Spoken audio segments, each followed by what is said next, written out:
Hello and welcome to Monday Mavericks on this very, very dark Monday night in the States. Time changed just a couple days ago, and I am not used to doing these in the complete darkness, but here we are. So wherever you are, I hope that you are enjoying your evening, getting ready for a big day tomorrow that we're not going to talk about tonight. And we are going to talk to Dr. Ashley Smith today on Monday Mavericks to talk about all the projects she's doing. Hi, Jasmine. Thank you for being here. But first, I just want to let you know Monday Mavericks is a series that we do here at Game Changers because our commitment to our community is, hi, Dave, is to be able to take people who are doing innovative, creative work and give them a platform and give our community their face and their stories so you can see what they're doing and you can feel inspired to do things as well. Hi, Mike. Yay, look at all these people. Hey. So this is what we do. We bring people on, we talk about what's inspired them to do what they do, and then you hear more about their projects. And of course, whatever they're doing, if it applies to you, grab that up for yourself or your clients or your friends or your family, and utilize that any way you can working toward recovery. So OCD Gamechangers, we have tons of stuff coming up. We've got focus groups going on right now. We have a huge event coming up in December called Ignite the Fire.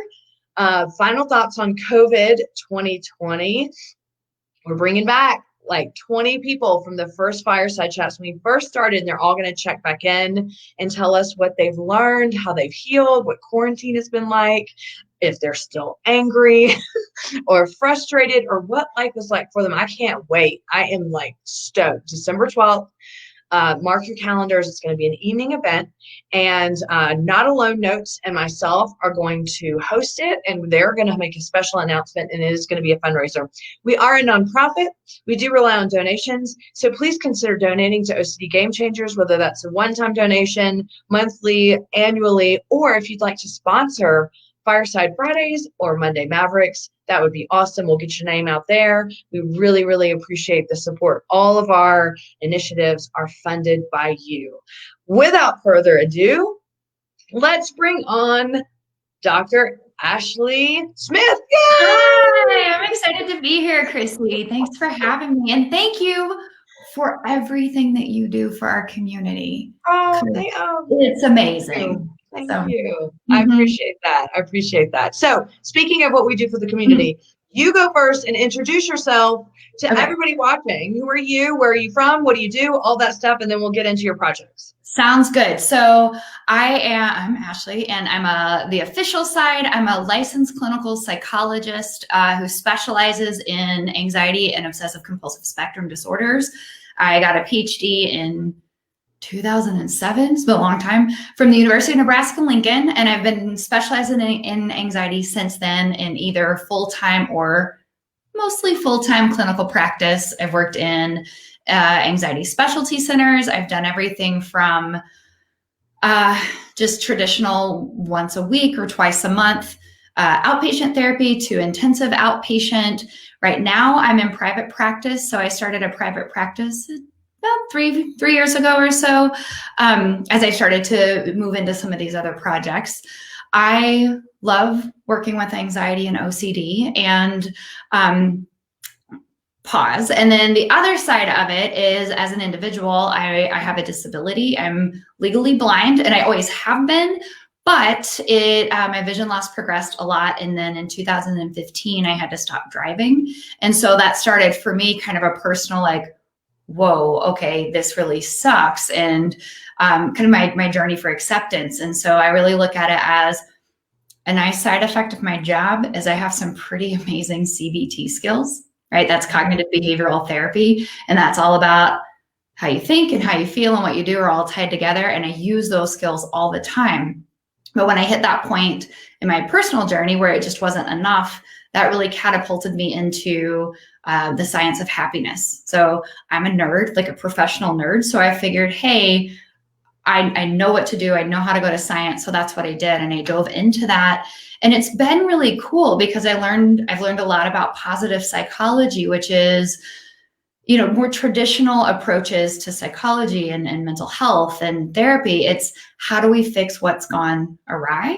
Like, how do we reduce symptoms? How do we, you know, treat things that are quote unquote wrong? Whereas positive psychology is how do we get more of the good stuff? And so I really like to weave that into my practice too, because I think you get better outcomes that way. It's not just about being less anxious. It's not being less sad. It's also being more accepting. And how do you, whether it's for me, it's vision, and for you, it's OCD, you know, how do we take these cards we've been dealt and play the best hand we can? So that's me in a nutshell. Oh, Lord, this conversation is going to go way different than I thought because I've got lots of questions. Maybe I should have given you a little more of a heads up before we hopped on. I'm like, I can talk, Chrissy, don't worry about it. So, oh my gosh. First of all, that's very interesting. And I cannot imagine what that would feel like, to how that would, and so like I'm working it out in my brain, how to talk about this. So often we are going to talk about how wonderful you are on your project, but here we go. We're going to go into acceptance. Yeah. When I talk about the acceptance piece of OCD, and this is interesting because we had a conversation on Friday with Tatiana about this, and my clients as a peer support, not as a therapist, but peer, and even those in our group, we sometimes really struggle with that acceptance piece. Yeah. And sometimes I'll give, and I struggle with the acceptance piece sometimes. Absolutely. Even. And, you know, it kind of goes up and down in waves. And I always try to give an example of someone who's dealing with a physical problem and how you still have to go through acceptance of what that means about you, what that says about you, the ideas you had about what life was, and now boom, here's this challenge. You have to get inside of the challenge and figure out how to work it out. So could you talk a little bit more about what acceptance means for you in that capacity, but that could also relate to absolutely. Well, and I see it as it's very much the same, and there are some similarities. Like, you can't tell by looking at someone that they have OCD, and you can't necessarily tell by looking at me that I'm visually impaired. I don't use a cane, so unless you see me reading something, I fake it pretty well. I know a lot of people with anxiety fake it pretty well, right? I have intrusive thoughts and no one knows. But I know for me, what I really see is the acceptance piece was kind of coming to terms with it. I honestly carried around a ton of shame, and I didn't even know that it was shame until later, when I could look back and say, oh, that makes sense. And for me, talking about it and sharing my story was something that really helped. It took that shame down. It helped me realize, like, no one's going to judge in the way that I thought they were going to. And it kind of took the power away from it. So when I think of it, like, acceptance, I mean, I can give you like the textbook definitions, but to me, it's becoming indifferent. Like, if I had my choice, I'd take 20/20 in a heartbeat. Okay. I'm sure all of us would take, like, whatever we could do to get rid of or change those things that are really making life hard. But at this point in my life, like, my vision's worse than it's ever been. I care less about it. I don't see it as the stumbling block that I thought it was at one point. I thought it was, I can't be happy with this. And I'm, I don't know, happy to say that that's not the case. So I really think of acceptance as kind of coming to terms with, embracing it, becoming indifferent to it, because it just becomes one little part of your identity while you're pursuing a big, bold life instead of like the whole thing. And I think that translates incredibly well to OCD. And I've worked in doing just straight ERP, the exposure response prevention, where it's like almost excluding the whole rest of the person and saying, we're just going to focus on your exposures. What are the obsessions? How are we going to face them? To now my approach, I mean, you still got to do your exposure work, but I tend to think of it as, and that's one piece. And how do we also build out the whole rest of you so that OCD isn't the dominating, defining focus of you? So another acceptance question would be, with OCD also, I think along the lines of having acceptance or dealing with acceptance, or maybe even like the radical acceptance piece, is the grief.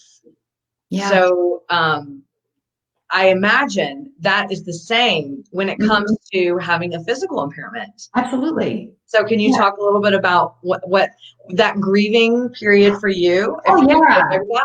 Like, I really see it as like, I mean, I marked though when I had to stop driving as like that's just a clear things of like the before and after. Like, again, I've been visually impaired since I was like 8 or 9, just less severe. And that seems like the kind of the turning point, and it sucked. Like, it was dark. I spent a lot of time like wallowing. I was sad and scared. And for me, it was, I'm losing my independence. I can't do the kind of career I want. I'm not going to have the relationships I want. So it was really kind of overwhelming. And I think, where was I going with this? The acceptance piece. Grief.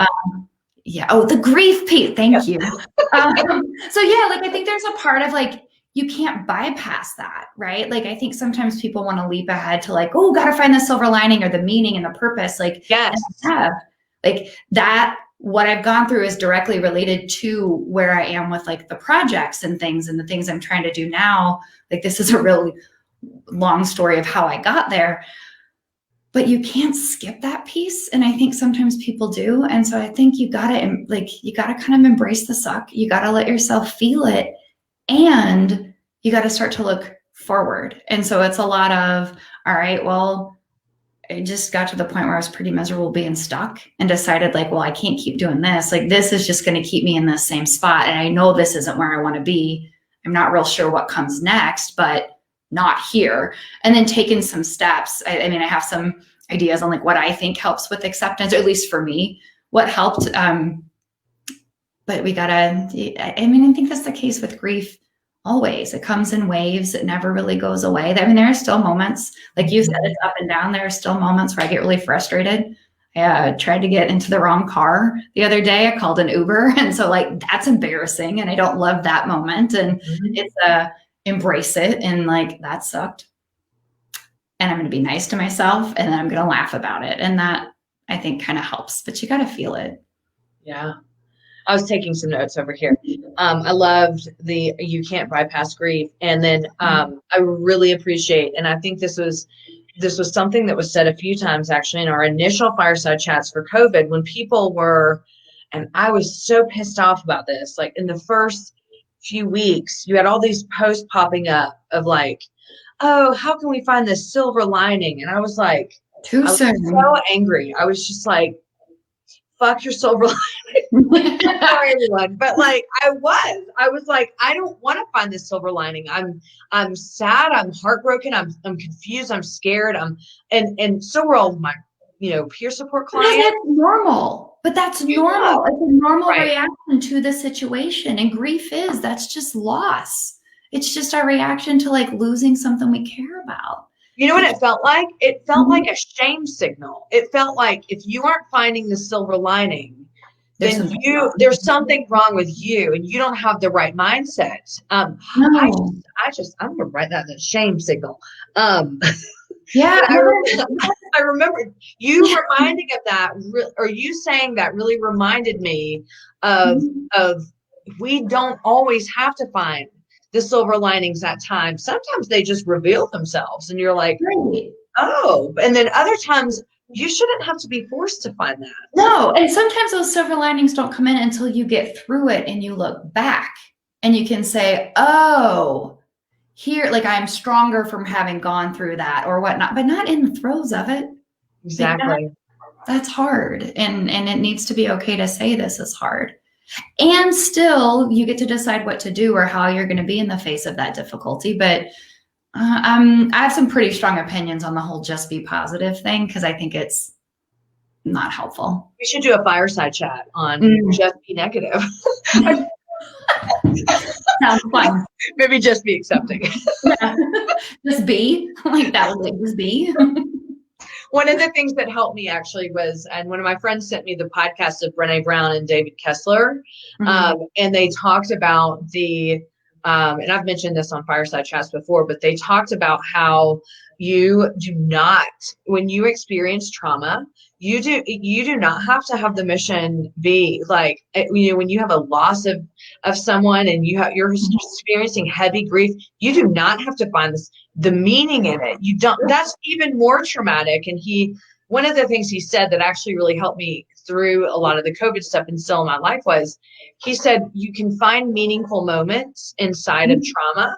Mm-hmm. And he was like, a meaningful moment I'm having right now is with you, Brene. And I remember hearing that and being like, that's so cool. They did find a little, and that helped during COVID. And it still helps, I think, sometimes when I am riding the waves. Absolutely. Absolutely. This is great. All right. Well, we're going to plan a fireside. I'm going to put you down for a fireside. Yeah. We're going to call it Just Be.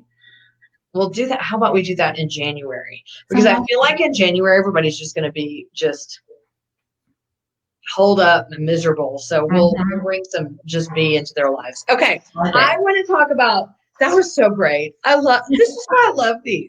I know. I like to be able to talk about this kind of stuff. So I know. This is why scripts suck. Yeah. Not OCD scripts. Well, those suck too, but just for different reasons, in different ways. So tell us, I want to make sure that we make time to tell us, so that we chatted a while back. It was when I was in my old house and everything. I think it was before. And you were already doing some really cool stuff. It was like CBT stuff. Yep. And then, so tell us about that, and then tell us all the projects you've done since then. So all of this, and the whole reason of starting with like, here's my professional background and here's my personal stuff, is this all sort of converged and became the reason behind Peak Mind, the Center for Psychological Strength, which I co-founded Peak Mind a year and a half ago with April Seifert, who is a dear friend of mine. We met in grad school back in like 2002. And so she's a psychologist, but a different kind. She doesn't do any therapy. It's all the experimental side. And then she was going through kind of her same journey and figuring stuff out. And she started a podcast, and I had started a blog, which was part of my, like, it was a blind quest for happiness, like putting it out there. And then we started talking to kind of support each other, and realized that where we convened was this, there's so much from the field of psychology and a related field called life design, which is basically using design thinking principles to create a life that you love. And when you put those together, like, it's a really robust set of skills that we thought everybody could benefit from this, right? Like, so here we are, and I know, Chrissy, this is OCD Game Changers, and yet we're talking about acceptance. We're talking about dealing with grief and trauma and like hardship in life. These are things that apply whether you have OCD or an anxiety disorder or depression, disability, or, you know, you're a human being with a human brain. So our goal was to start to make this information and the tools and techniques accessible. And what that has meant is she hosts the Building Psychological Strength podcast, and I'm a frequent sidekick on there. And so I like where we sit very much like this and nerd out on topics and try to do a little teaching and a little inspiration and some concrete, like, here's what to do. And then we have we have a couple digital programs. So our biggest one it's Ascend, and it's essentially, it goes through 3 modules. It's you, your mind, your life. You is all about getting really clear on what your values are, your strengths, your identity and how that influences you, and really drawing on nerdy stuff like cognitive psychology and how we process and encode information, and getting a really clear sense of who you are at your best. Module 2 is your mind, and that's all CBT and ACT. So acceptance and commitment therapy. It's here's how your mind works. Because when you don't know that, it does a lot of things, right? And I think so. It's kind of taken a broader view. And I do this in my practice too, like, rather than diagnosis specific, of like, here's your mind, here are how these thoughts work and your emotions, and here are some tools to help tame your mind. So heavily influenced by the leaders in the field, like Steve Hayes and Russ Harris, who are doing really foundational ACT work. But it's things like mindfulness and diffusion and acceptance, and some of our own versions of that, like how to basically quiet the noise. And then your life is really about designing life to make it work for you based on what's important to you, keeping your mind from getting in the way. And then using some of those like behavioral experiments and goal setting, and being able to tweak to make life look and feel differently. And then we've got bonus modules on things like self-compassion and boundary setting and habit formation and change. So a lot of cool stuff. So that is I'm so excited about it. We did this during COVID and released it. And this has been our, I think, third iteration. So we experimented some. We tried a membership where it was like monthly, here are your workshops and your challenges, and decided to make it more of a cohesive experience for people. And then we have one on limiting beliefs. So challenging those, like for me, it was, I am flawed. And here are some evidence-based strategies to uncover and identify those beliefs that kind of hold you back and keep you from doing the things you want to do. Mm-hmm. And then we just have one, we haven't even officially launched it yet, but it's live. So if you guys are interested, and it's a teeny little mini course on self-care. Okay. We all need it. And this is our soapbox, but I don't mean bubble baths and manicures. And believe me, I'm all for my bubble baths. But what we mean by self-care is like developing a personalized routine for you that helps you show up at that best, right? Like, yes. Whether that's taking care of your biology, like we're human beings and we're constrained by our bodies. You have to sleep, you have to eat, you have to move. How do you take care of your spirit and your mind and your emotions? And we kind of walk you through here's a process for figuring out what self-care looks like for you. Because my routine is different from your routine and different from everybody who's listening.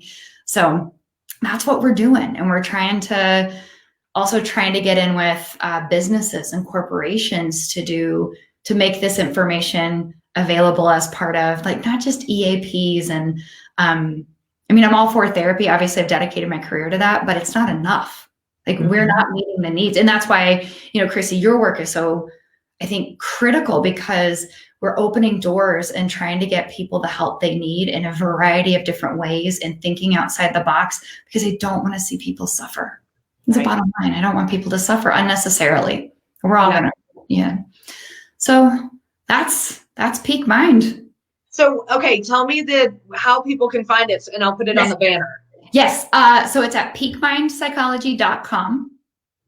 And that you can find all of our stuff there. Like, please let me spell this right. Okay, I don't even know where you're looking. There we go. Is that right? Peak Mind Psychology. Yes. Peakmindpsychology.com. Yes. Oh, that's neat. That's really neat. I'll have to find out what program you're using. StreamYard. I like it. And if you guys are interested in anything and you want to use it, use OCD Gamechangers as a coupon code, and you can get 10% off. Yeah. And it's a 30-day money-back guarantee. So if you try it and it's not for you, just let us know and we'll gladly give your money back. We don't want to waste time and resources. I'll be very clear. It's not specific to people with OCD, but people with OCD are people first. Mm-hmm. And this is the stuff that we think pretty much anybody could benefit from. Well, and I think just full circle from what we were talking about at the beginning, everybody struggles with something, or when people, I don't want to say that. I don't want to say a generalized statement, but when people struggle with things and it creates limiting beliefs, which, then all of a sudden, I think that you're stuck inside of that, and you need help sometime getting out to be able to see more than just, you need peripheral vision. That's the way I look at it. That's what acceptance is to me. It's just like getting the tools and the help that I need to get more peripheral, instead of just, here's my life. This is all I am. This is where I'm stuck right now. Like, people, I did a video on Instagram, follow me at Pure O Chrissy, but I did a video last night on Instagram of like how, people really have a hard time when the time changes. And I just wanted to say, like, this is going to be a hard season, but like, what can you do to get comfortable inside of it? And this is all the stuff we're talking about, right? Absolutely. I just think it's so important. And again, it goes back to that, like, how do we get more of the good stuff, and how do we help people? Like, how do we build resilience? Like, if 2020 has taught us nothing, is that hard stuff happens and we can't predict it. And, building that resilience and having those skills, it just means you can carry more. Like we did a podcast episode. We recorded it a couple weeks ago. I don't know if it's come out yet, but really drawing, like, comparison psychological strength to physical strength. Like, we got to look at your endurance skills, like in your stamina and how much can you lift, and your agility and being able to like pivot, change, and your flexibility so you can bend without breaking. And I think 2020 has really highlighted how much we all need that. And even with that strength, it's still been hard. It's a hard situation. Well, the overall uncertainty is hard anyway. Mhm. When you're Yeah. dealing with daily uncertainty, it sucks. Mhm. And then having kind of the overall. I have seen what is amazing to me is I've just seen such an incredible amount of resilience in individuals with OCD about COVID. I have too. I have too. Folks have said it's like I've been training for this my whole life, and I had folks who said like because of dealing with OCD and all of the skills and the strength. Like I will be flat honest, it takes a lot of courage and a lot of strength to live with OCD and to Yes. overcome it. And I've seen the translation, right, to just dealing with hard stuff in life, and that's been super cool. I know it's been when we first started and I have realized I actually put a blog post out about it in my newsletter today that I actually have pulled back a little bit from my community. The Zoom thing is killing me. I didn't realize that I was struggling from BDD and stuff like that. So it's weird how it's manifested for me, and it's weird how it's manifesting for a lot of people when you have OCD. You're just so used to getting ready for just dealing with uncertainty all the time, and then I think that the adaptability of inside of what's happened here, but also seeing it's coming in different ways for people with OCD.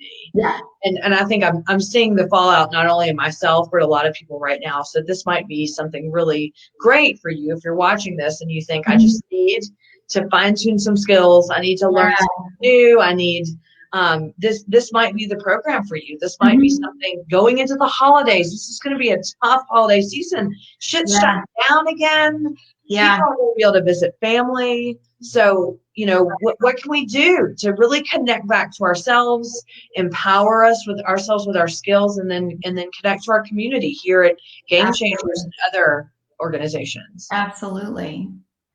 I think that's all just so important. Yeah. Yeah. Oh, I wanted to say too, I appreciate what you said about self-care, and we don't have to go like all tangenty on the comment, but but I will a little bit.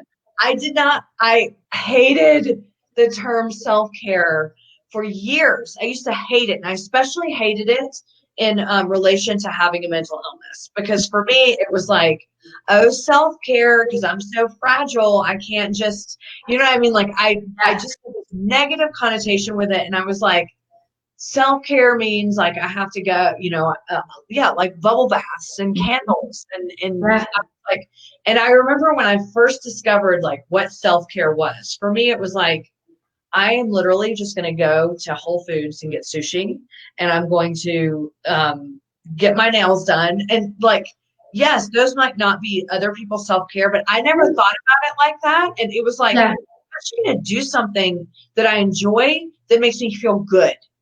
And absolutely. And that's part of it. And for me, I'm right there with you. Like self-care made me cringe. And now it's completely different, but we have at Peak Mind, we talk about the self-care pyramid. And at the top of it, those are the leisure things. Like those are it feels good. I'm treating myself, or I'm relaxing and enjoying. Bottom of it, that's eat, sleep, move. Okay. The middle ones are the ones that we really like to focus on because no one else does.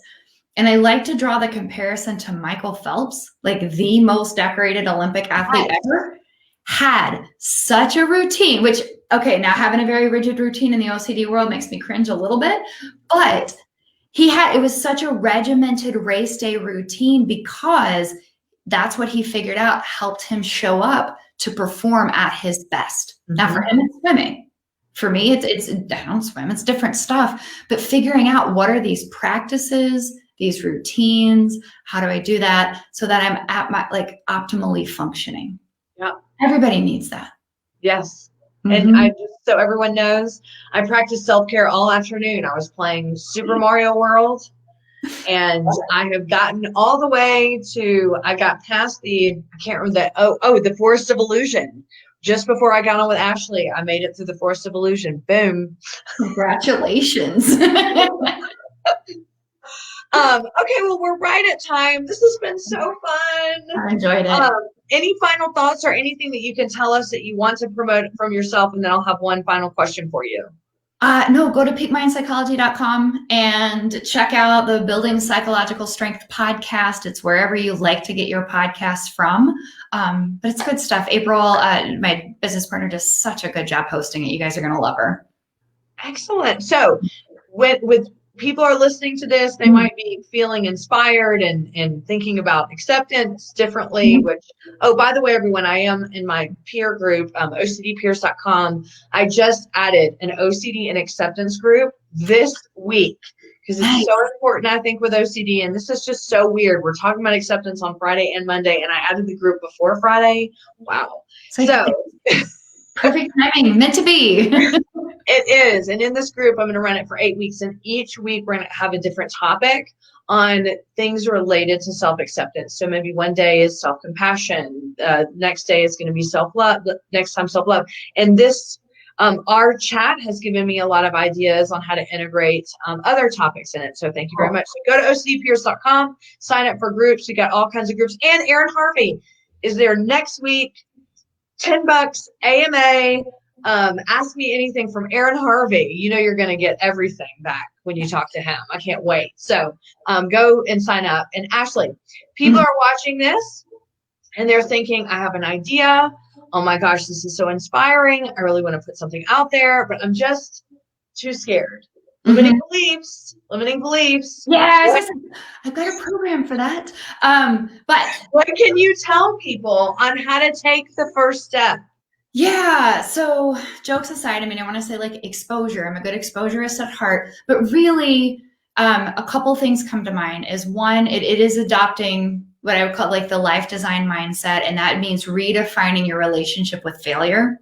And so April and I have had some big flops and we're very vocal about it and they sting for sure. I still don't like it, but I'm not afraid of it. And I have very much learned that experience is the teacher. And so sitting and trying to perfect something before we put it into the world doesn't work. So we very much put it out there, see how it goes, what we can learn from it, iterate, which is a design term. We iterate and do it again and again. And that's been tremendous. The other thing I noticed that was really, really helpful for me was I started to read stories by other people, like entrepreneurs and folks who have carved their own path. And that's been very helpful for me too, is just to hear it and hear from other people. And when it normalizes, like you're going to fail and that's okay.